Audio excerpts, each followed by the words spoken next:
Tiffaine, j'ai mangé du chou-fleur, est-ce que tu peux me le présenter s'il te plaît? Alors, le chou-fleur, ça fait partie de la famille des choux. Il en existe des choux lisses, des choux frisés. Ceux-là, on mange les feuilles.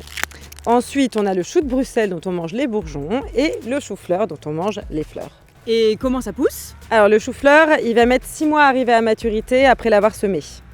Donc, au début, on le sème en petites mottes. Ça met 2 mois à être prêt à être planté dans la terre. On le repique dans la terre et on attend encore 4 mois avant de pouvoir le récolter. Et du coup, à quelle saison à peu près? Le chou-fleur, je le récolte en automne jusqu'aux premières gelées en hiver. Et j'ai aussi une récolte de printemps. C'est difficile à cultiver? Il a besoin d'une terre riche, donc on met du fumier avant de les planter.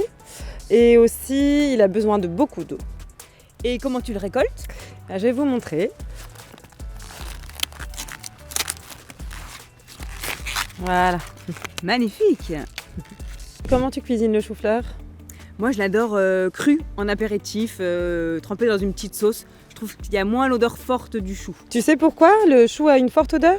Non? Eh bien, c'est pour se protéger des insectes, des bactéries et des champignons qui peuvent l'attaquer. Et toi, quelle est ta recette préférée? Alors moi j'ai découvert récemment la soupe au chou-fleur et je me suis régalée. Et en fait j'ai utilisé aussi les feuilles vertes. Ça c'est une bonne astuce anti-gaspi et c'est vraiment bon. Eh bien les enfants, c'est la soupe du Barry que vous avez parfois à la cantine. C'est une recette qui a été inventée pour Madame la Comtesse du Barry qui était la favorite de Louis XV.